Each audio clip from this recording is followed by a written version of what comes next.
আসসালামু আলাইকুম। স্বাগত জানাচ্ছি আমার চ্যানেল মুগ্ধস মম কিচেনে। আজকে আমি আপনাদের সঙ্গে শেয়ার করব দারুণ মজার একটি পিঠা। এটা বানানো যতটা সহজ আর খেতে কিন্তু অনেক মজা।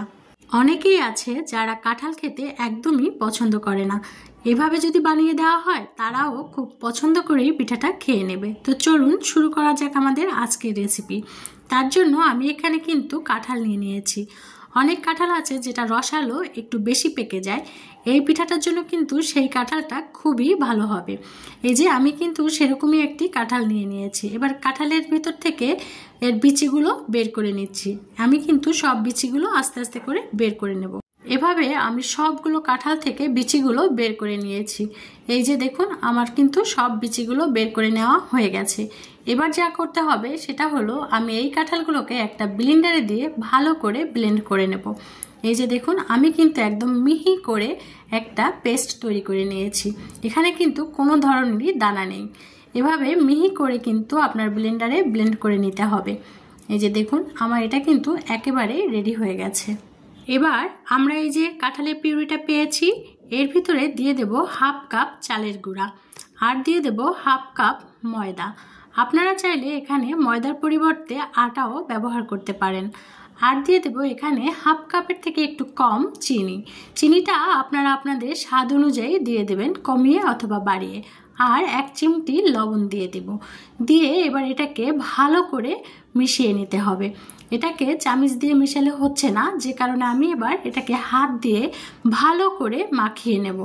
একদম একটা স্মুথ একটা ডো বানিয়ে নেব। আমি কিন্তু এবার এটাকে প্রায় 10 মিনিটের মতো সুন্দর করে মাখিয়ে নিয়েছি। যত বেশি ভালো করে মাখানো হবে তত কিন্তু পিঠাটা ভালোভাবে ফুলবে। আমি কিন্তু এটাকে এখনও মাখিয়ে নিচ্ছি। এই যে ভালো করে চটকে চটকে মাখাতে হবে। যখন মাখানো হয়ে যাবে তখন আমি এর ভিতরে দিয়ে দেব প্রায় হাফ কাপের মতো নারকেল কোড়া। এই যে দেখুন, আমি কিন্তু এখানে হাফ কাপ নারকেল কোড়া দিয়ে দিলাম। এইসব পিঠাতে নারকেল ব্যবহার করলে পিঠার টেস্ট কিন্তু অনেক বেশি বেড়ে যায়। আর দিয়ে দিলাম প্রায় 1 টেবিল চামচ গুঁড়া দুধ। গুঁড়া দুধটা দিয়ে আর নারকেলটা দিয়ে আমি আবারও একটু ভালো করে সব মিশিয়ে নিব। এই যে দেখুন, আমি কিন্তু সুন্দর করে সবগুলো একবারে ভালো করে মিশিয়ে নিচ্ছি। এই যে মাখানোটা কিন্তু একটু সময় নিয়ে ধীরে ধীরে সুন্দর করে মাখিয়ে নিতে হবে, কারণ মাখানোটা সুন্দর হলেই কিন্তু পিঠাটা সুন্দর হবে। আমার কিন্তু মাখিয়ে নেওয়া শেষ। এই যে দেখুন, আপনারা হয়তো দেখেই বুঝতে পারছেন ডোটা কিন্তু একদম শক্তও হয়নি, আবার একদম নরমও হয়নি। হাতে নিয়ে সুন্দর করে তেলের ভিতরে ছেড়ে দেওয়া যায় সেরকম একটা টাইপের হয়েছে। আমি আপনাদেরকে দেখিয়ে দিচ্ছি। এই যে দেখুন, হাতে নিয়ে ঠিক এভাবে তেলের ভিতরে ছেড়ে দেওয়া যায়, ডোটা ঠিক সেভাবেই করে নিতে হবে। এই যে আপনারা হয়তো দেখেই বুঝতে পারছেন, আমি ঠিক এভাবেই তেলের ভিতর ছেড়ে দিলে এটা একটি সুন্দর ফুলে গোল হয়ে যাবে। এবার চলুন ভাজা শুরু করা যাক। ভাজার জন্য আমি চুলায় প্রথমে একটি কড়াই গরম করে নিয়ে তাতে কিছুটা তেল দিয়ে দিয়েছি। এবার তেলটা যখন গরম হয়ে যাবে তখনই কিন্তু আমি এই ডোটাকে এর ভিতরে একটু একটু করে দিয়ে দেব। এই যে দেখুন, আপনারা হয়তো দেখেই বুঝতে পারছেন এটা কিন্তু খুব ইজি ব্যাপার, খুব সহজেই সুন্দর করে এগুলোকে দেওয়া যাবে। আর দেওয়ার সঙ্গে সঙ্গে দেখুন এগুলো কিন্তু সুন্দর ফুলে উঠবে। ফুলে ওঠে কিছুটা এবড়ো থেবড়ো যদি হয় তো সমস্যা নেই, কারণ এগুলো যখন ফুলে উঠবে তখন কিন্তু কিছুটা গোল হয়েই যাবে।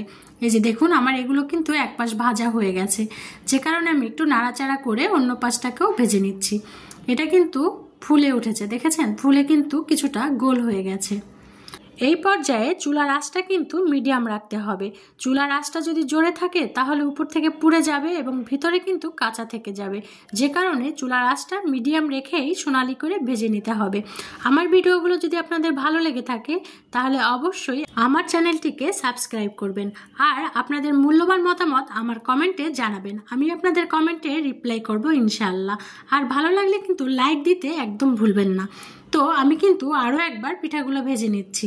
এই যে দেখুন, আমি কিন্তু এপাশ ওপাশ উল্টে ভালো করে এই যে সোনালি কালার করে সবগুলো ভেজে নিয়েছি। তো আমার কিন্তু সবগুলো পিঠা বানানো শেষ। আর এটা খেতে কিন্তু সত্যি অসাধারণ হয়েছে। খেতে কিন্তু অনেকটা তালের বড়ার মতনই লেগেছে। তালের বড়াটা খেতেও অনেকটা এরকমই লাগে। তো আপনারা কিন্তু বাসায় অবশ্যই এটাকে তৈরি করবেন এবং আমাকে জানাবেন কেমন হয়েছে। তো আমার ভিডিওটি যদি আপনাদের ভালো লাগে আশা করি একটি লাইক অবশ্যই দেবেন। আল্লাহ হাফেজ।